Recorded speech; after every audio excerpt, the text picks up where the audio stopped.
Hi there, you're listening to the Bigfoot Society podcast, and I'm Jeremiah Byron. Every week I talk to individuals who have experienced Sasquatch in some way or another, so you won't want to miss an episode. Make sure you're subscribed on the platform that you're listening to, and share this episode with a friend. It does not cost a thing, and it helps the show continue to grow.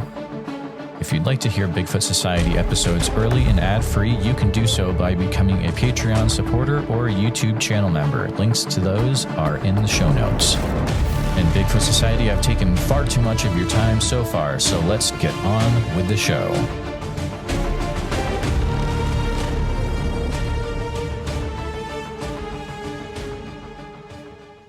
Warning, you're listening to an episode of Bigfoot Society recorded more than 3 years ago. Interviewing skills and audio quality have improved since then. Please don't judge the podcast on this one episode. All right, this is Jeremiah with the Bigfoot Society podcast. Thanks for coming back. And I've got George Workman with me tonight from Flat Squatch Productions. George, pleasure to meet you. Why don't you go ahead and tell a little bit about yourself? Yeah. Thanks, Jeremiah, for having me on. I've been researching Bigfoot and those kinds of cryptic entities, I'd say, since about 2013 is when I kind of really got curious into this field. By profession, I'm an IT professional. Okay. But strictly, for this kind of topic, that's about when I started, 2013. Yeah, we've had all kinds of crazy experiences. I started out just curious, like most people. I kind of got sucked into YouTube and things like that, and that I wanted to see for myself.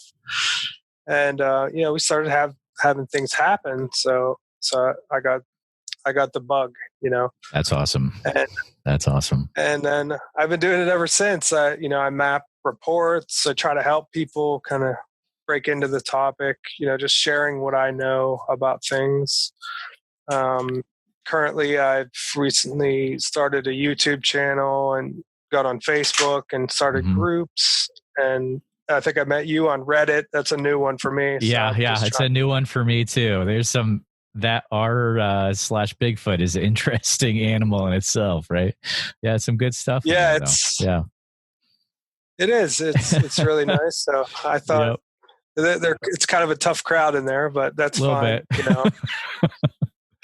Yeah, but that's good. We love you, Reddit. We love you. So, yeah. I like the group or the Reddit thread or subreddit, whatever it's called.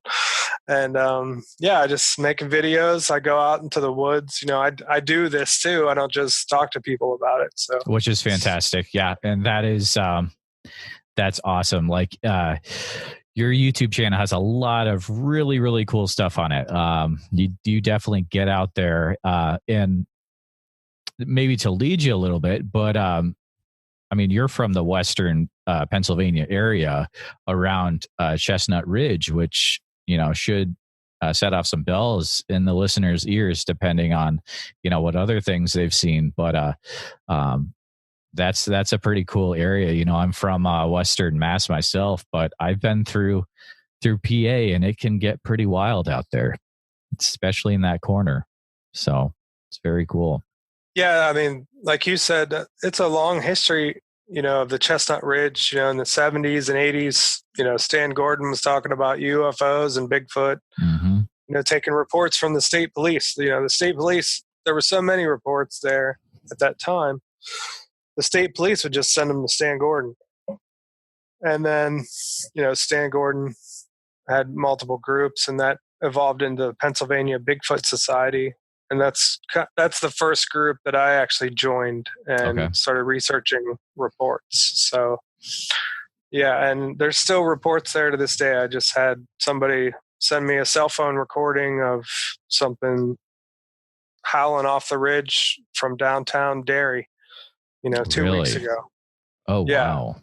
The guy was just, it's in the shutdown right now, so things are kind of quiet. Yeah. And he started hearing this noise outside of his window and just put his phone out and started hitting record. And, wouldn't you know it, the sound that he sent me was the same thing that I recorded 10 miles from my house, which isn't that far away from 2 years ago. So, you can't always put your finger on what these things are.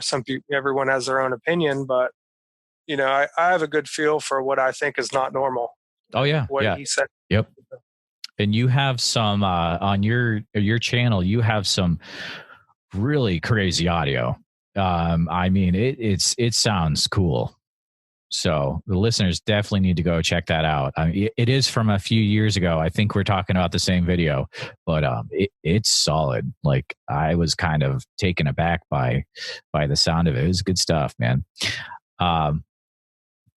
I've also heard you talk of an interesting story about how you first, back when you first got into Bigfoot, and it has to do with your now wife, and how she's good to go. You maybe tell that story about what your honeymoon entailed.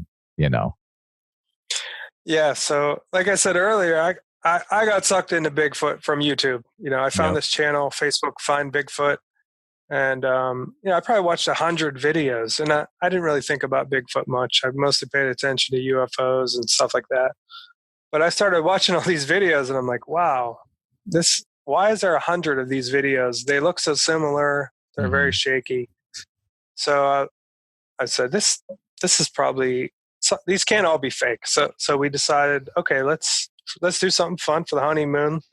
Let's go on a Bigfoot trip. I didn't know what to do, so I just Googled it. And there was at Salt Fork State Park, they had this event for new people or whoever, to go there and have a Bigfoot camping trip. So we went there. It's a few hours from my house. And we kind of, you just show up, you start camping like anybody else. And next thing you know, it's nighttime and they're like, let's go. I'm like, where are we going? But they just separated us into teams. Where are we going? So we're gonna Scooby-Doo this. We separated cars. Yeah, it was very strange, man. And we just get into cars and start following people. We start going out in the woods. Wow. And just walking. I'm in one team. She's in another team. It's dark. Okay. We have flashlights. And I walk probably a couple hundred yards, at least in my team, and I start hearing wood knocks, and I know what that is. Yeah. Because and they were just right there. And I thought, okay, what's going on? Is this really? And it was just interesting. We just hung out there for a couple hours, came back. My wife was pissed off because she got separated into another group, which is typical, but in her group, her and the guy next to her, we're kind of walking single file in the dark, in a field that's not mowed, it's just this weird place. And they started hearing heavy footsteps. Wow. And I mean, you can imagine heavy footsteps, that's not something I ever experienced, but it's kind of freaky, especially in this environment. And that guy grabbed onto her arm, and they were pretty scared, man. And so we ended up regrouping back at the camp that night. This is the first night we ever did this. Just show up, go in the field, wood knocks, footsteps, and so we're sitting there camping, and I'm trying to sleep, which was kind of awkward. And then I heard this scream, just like percussive, reverberating scream. Wow. Just at 3:30 in the morning. Oh, man. And how it is when you sleep somewhere and you're not really sleeping that well, and it just, I don't know what it was, but it didn't sound normal. She heard it too. And I asked her about it. Oh man. It was scary, man. Because you just, you put yourself in that context, and I don't know. It probably doesn't sound like much, but it was to us at the time. And that was our first night. No, dude, nothing good happens between 3 and 4 in the morning. Like, that's when the weird stuff happens, right? Man. Yeah, and you're half asleep, and wow, that must have been freaky stuff. And what the funny thing is? The next morning, we told everybody, and they told us it was a woodpecker. So I guess woodpeckers are up at 3 in the morning screaming. Yeah, I guess, right? Yeah. Yeah, who knew? That's interesting. So I believe I've heard you mention too that so you've been on multiple expeditions. Is that correct? That's correct. More than 10, something like that. Like it's a lot. Or yeah,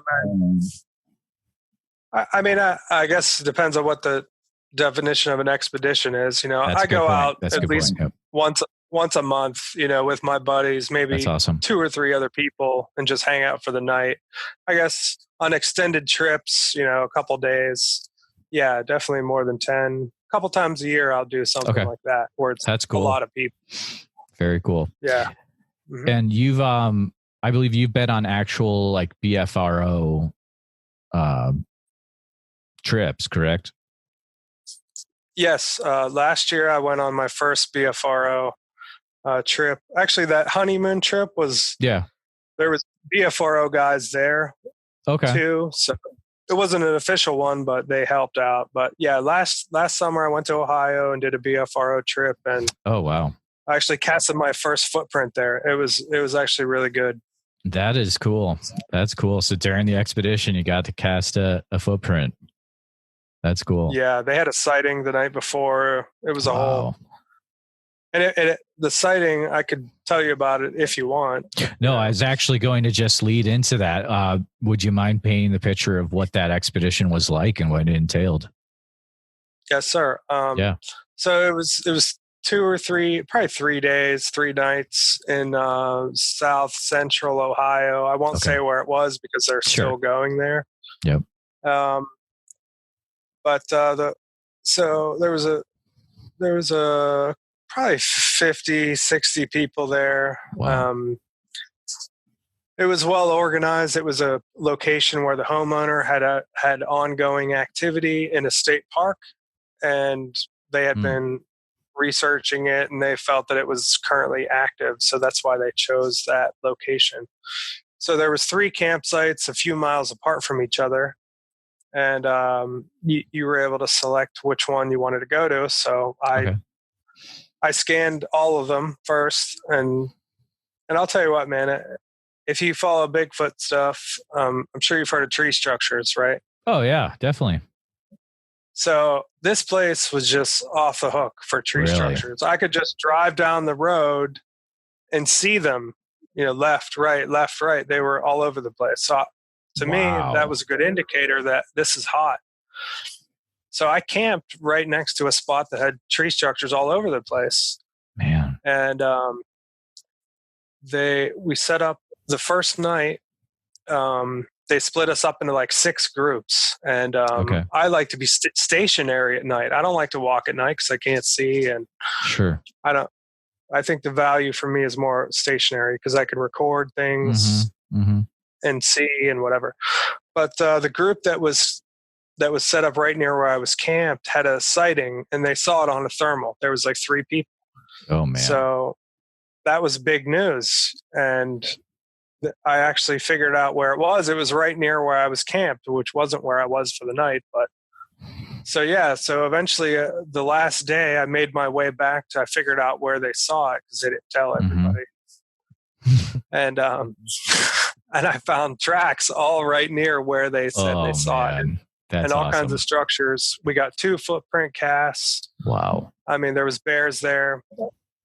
I think there was a bear walking through my camp, but I mean, it's as you know, it's not easy to get footprint casts, especially ones with toes in it. It's hard. So I was happy. It was pretty fun. That is awesome. That's a cool story. That's cool stuff. To give a little bit more to your background as well. So you're an IT professional. It sounds like you're heavy into data, and you've done a lot of really cool projects, kind of compiling data to do with Bigfoot, but also with mountain lions as well. Would you mind sharing some info about that? I think that's very interesting.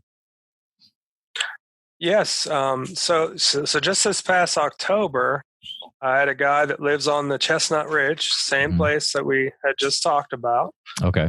And he messaged me and said, "Hey, I'd like you to come out to my house." And I said, "Okay, what's going on?" And he said, "Just wanted to talk about Bigfoot and stuff like that." And then he mentioned that his friend, his neighbor, the guy that lives next door, said that he hit a mountain lion with his car and killed it. Wow. And I thought, okay, that sounds pretty interesting, because as you know, in Massachusetts and almost every other eastern state, according to state officials, there are no mountain lions here. It's extremely rare. Right. There's one from Connecticut, 10 years ago. Yep. So I thought, okay, well, I thought he had a picture of it. Okay. He actually didn't have a picture of it, but we did an interview and just got his story, and that's how I got into mountain lions. So I started looking into it, and here it turns out, this is all new for me starting last year, that seeing a mountain lion in Pennsylvania or any of these other states is kind of like seeing a Bigfoot. If you tell somebody that, they don't believe you. Wow. You could call the state and they'll come out and they're just like, they don't exist. That blows my mind. Yeah. That blows my mind.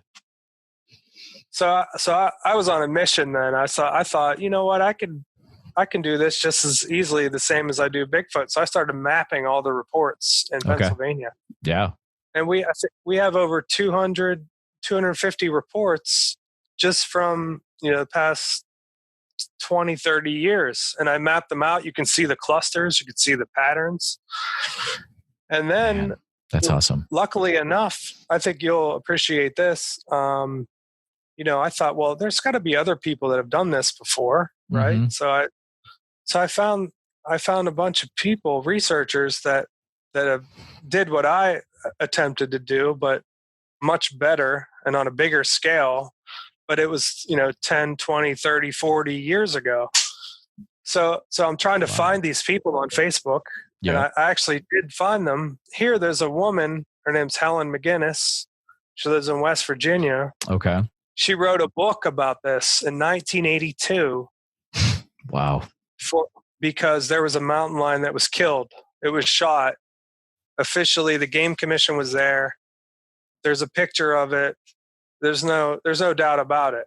1967, they shot it. Man. So this lady wrote a book about 300 reports, all the mountain lion sightings, but she wrote it in 1982, and she never published it because she didn't want people to know. So she gave me crazy. The book. Yeah. Wow. Yeah. And I will say that she doesn't even believe that they're here anymore. She used to, because she did all this research, but she kind of just gave up because they never acknowledged it. Wow. But how wild. But there's enough of them. I think they're here. I think they are. I don't think all these people are making it up or misidentifying bobcats. No, a bobcat and mountain lion is way, way different. That's a long tail for a bobcat. Oh man, how crazy. Yeah.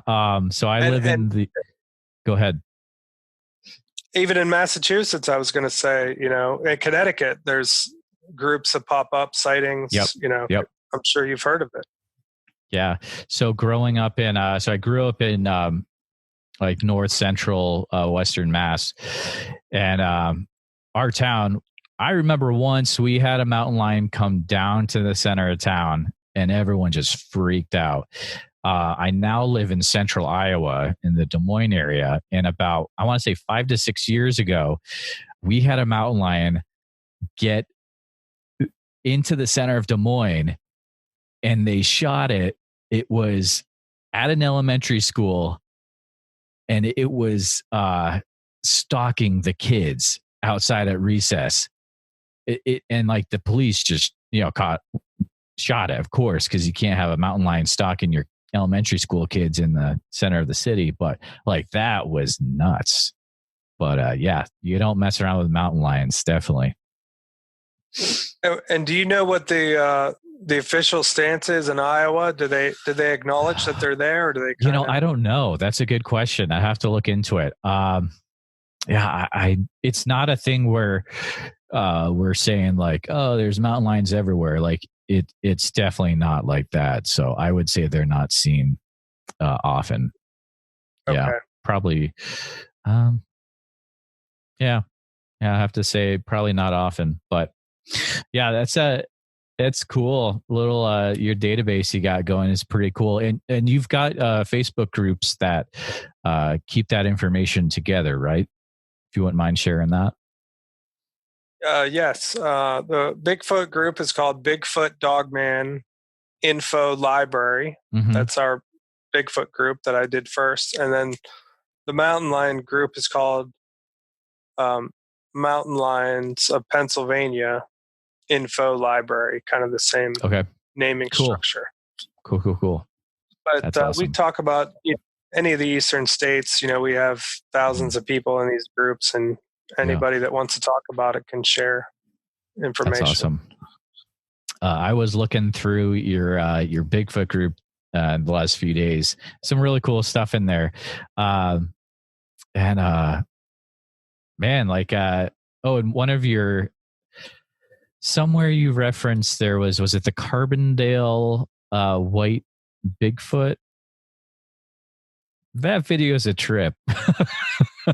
I'd never seen that before, and that just I was like, nah, no thanks, man.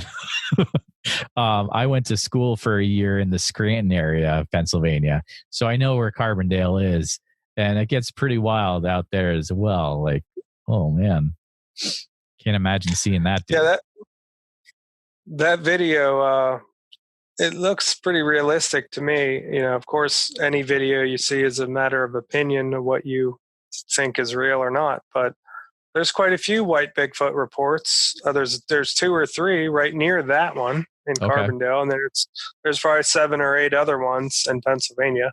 Man, and yeah, it's that. Oh, I know I was going to tell you. There was a guy who. You know how Reddit is or Facebook. You just pop in and people ask, "Hey, has anybody seen one here?"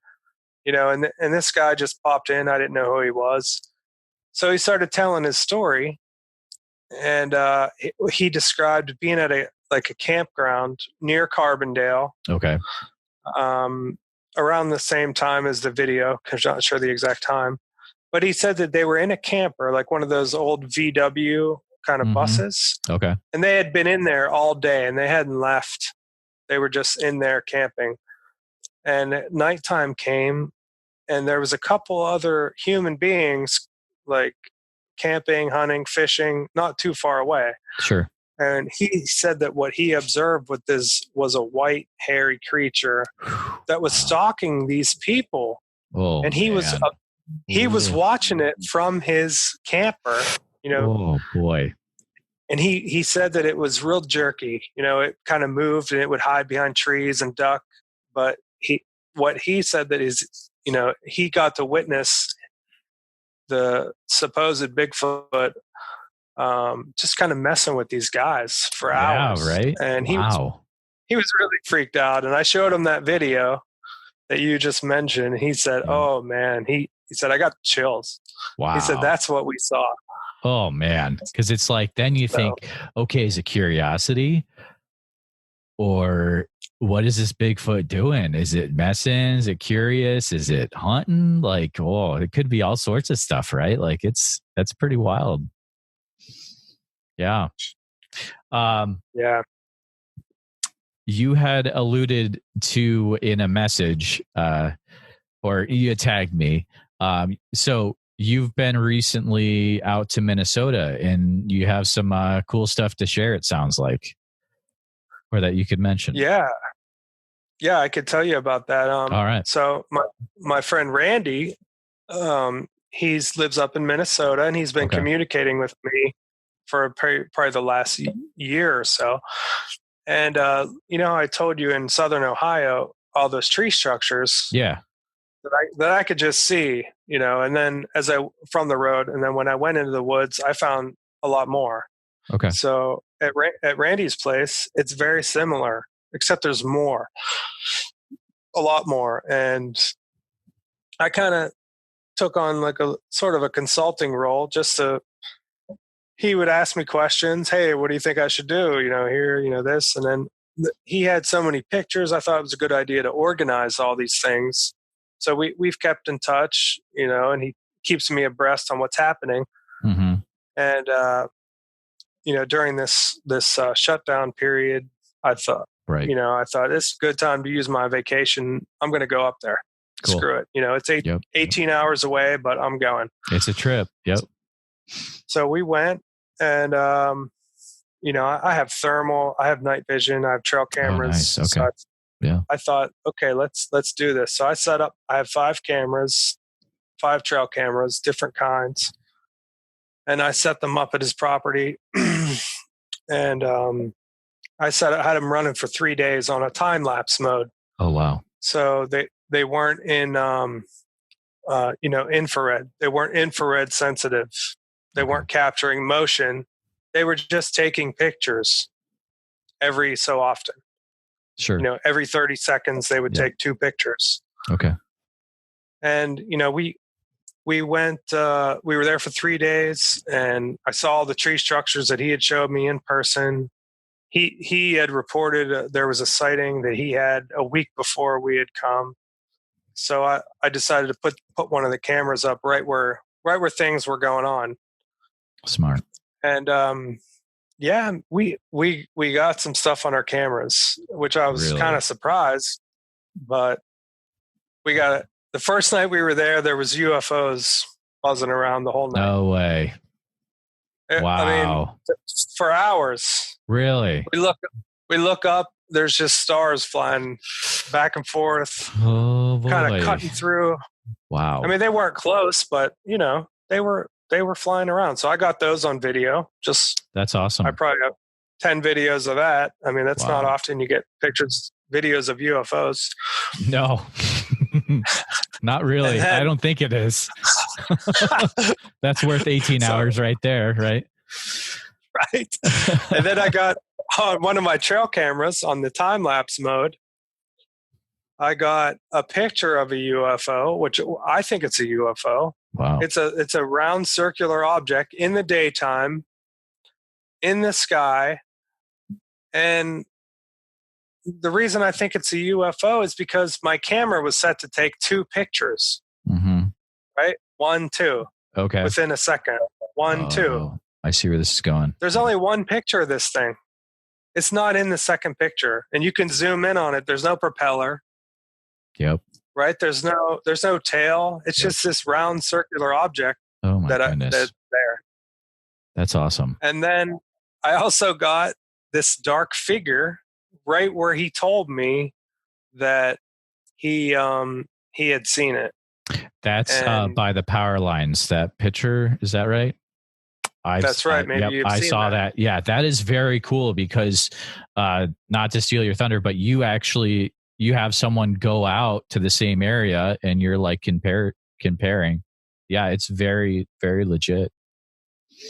And you know what? I'm not going to say it's Bigfoot because I can't prove it either way, but I can just tell you what I've seen. And so that power line, it's 30 yards across. It's 125 yards away, but there's also a 3-foot drop, which I didn't realize in that post that you saw. Really? So I could compare me, which is on the reference. Mm-hmm. It's the same size as me, but it's cut off. So it's either a black bear, that walked across hidden under the 3-foot drop. Right. And then stood up for one picture, 6 feet tall. Just randomly. Or, it's something else. Right. Wow. And it could be a bear. It definitely could be, but it was exciting to get that. That's awesome. Yeah. We also got orbs too, but hey, I'm going to put out a new video. Right? It was a lot. That's a lot. So, that's a lot to take. Oh, but UFO and Bigfoot, they seem to go together usually, like peanut butter and jelly. It's crazy. And you know how it is. Like most people just have a story. We actually have pictures this time, so I have some evidence to show. So I'm happy about that.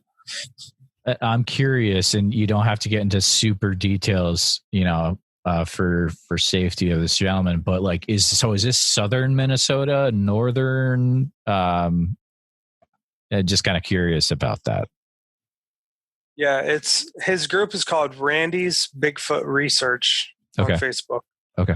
And it's north central Minnesota. Okay, gotcha. Cool. That's where it is. Very so if anyone wants to join, he posts videos all the time. That's awesome. So very cool. You can see them for yourself. That's awesome. And we will be doing a documentary about this, all the evidence that I... Oh, really? Oh, that's cool. I was looking through, you have a really interesting documentary on Flat Squatch Productions. I like it. It's really cool. Can you give me, it's about the research work of a certain gentleman. Is that correct? That's correct. Yeah. No, but if people haven't gone to your YouTube channel, definitely go and check that out. There must have been a ton of work that went into putting that together. Really the work was done by my friend John Redchun. That's who it's about. It's called Redchun on the Ridge, and it's in Derry, Chestnut Ridge, same place. He's been going there for 15 years, man, and he's the real deal. Like, wow. We're talking a guy that went out every morning, like 4 or 5 times a week to this place to do this. And that's where I got a lot about my ideas for these cameras and where to put them and the settings. But if you saw it just at the end, I mean, he's got A+ footprints. He's had 2 sightings. He's got 5 or 6 different heads and faces captured. Oh, wow. In the pictures, So, he was just somebody that people can look to, as in my opinion, is a really good person that really tried his best to get evidence and see them. That's awesome. And, he even missed them a couple times. Like his one sighting, he had his camera in his hand and he didn't get it, man. He was too shocked. Like he didn't know what he was looking at. And by the time he did, it was gone. Yeah. And it happened so quick. Yeah. From what I hear. Yeah. Yeah. So, but thanks. Yeah. Yeah. Looping back to, we've mentioned stick structures a few times already. Yeah, I'm sure most of us have seen pictures of them, but just as someone who's seen so many of them, what are the main things that when you're going out on these expeditions, and what are the main giveaways that you're looking for to know that this is a stick structure from a Bigfoot and maybe not a blowover or just a fallen tree? What are the main giveaways that people could look for to know the difference, in your opinion? Yeah, that's a really good question, especially for casual observers and hikers. If you're just hiking on a path, you're just driving down a road. If you see a pinned arch, which would be a tree that's kind of bowed over. Okay. And just the tip of it, a lot of times they're still alive, but just the tip of it will be under deadfall. And it's keeping the whole thing in place. So it's a huge kind of bent over arch. Those are the easiest ones to see amongst the other normal trees that are standing up. There's some that kind of just fall over that way naturally, but the tips aren't pinned under other trees. And if you study the environment that that tree might be in, most of the time you'll be able to tell that didn't occur naturally, that it looks like somebody with hands manipulated this to look like that. So, because it's, if you see an arch-shaped tree, it's not natural. Like most of the trees are standing up or slanted or, at some weird angle, but a pinned arch will really jump out. So that's what I would say to look for. That's awesome. Very cool. Thank you. What's coming up next? Do you have any plans for future trips or expeditions, or what's coming up next for George? Let's see. This year we have the Pennsylvania Bigfoot Project, which is Mary Fabian's group. She has a group camp out. Okay. That'll be a week long in July. So that'll be fun. Mm-hmm. We also have a mountain lion trip planned for Mishaw State Forests. I got an inside tip there where to go. There's a guy in the 90s who told me that he got a video of a mountain lion, and the Game Commission took his video. And wow. The funny thing is, I was there last year, and I told my buddy who researches there, I told him to go to this spot, and here a year later, some other guy tells me he's got a mountain lion there. But yeah, so we're going there in August or late August, I think. And depending on, how this closures have changed a lot of people's plans. Exactly. Yep. So a lot of my stuff will just be local. We always go out and put out cameras almost every weekend, different places. So that's always ongoing. A bunch of videos coming up. Like I said, that documentary. And yeah, so how's the Bigfoot, how are things going for you in Iowa? Have you had any experience or? There is an Iowa, believe it or not, there's an Iowa Bigfoot group. There's not a lot of action that comes out of it that I've seen. And I'm trying to make my connections right now because it's still kind of new for me. There's a great episode that Shannon LeGros from Into the Fray put out about experiences in Iowa with Bigfoot. It's crazy. So, I mean, well, here's the thing. If you go to southeast or southwest Iowa and you're driving along, it's not flattened corn. It literally looks like, have you ever been in Vermont before? No, I haven't. Okay. Well, just imagine the hilly roads of Pennsylvania. Maybe not the crazy ones, but you can imagine that you're in New England really quick. So there's definitely spots for these guys to hide in the southern part of the state. Now, where I am in kind of north, maybe, I don't know, in the middle of the cornfield, but my things, I like to get the story behind the people that are in the community. I enjoy doing that. Eventually, I want to get more into going to festivals. Right now, we have a local festival in Van Meter, Iowa, that I go to every year about the Van Meter Visitor. I don't know if you've ever looked this up. You need to look it up.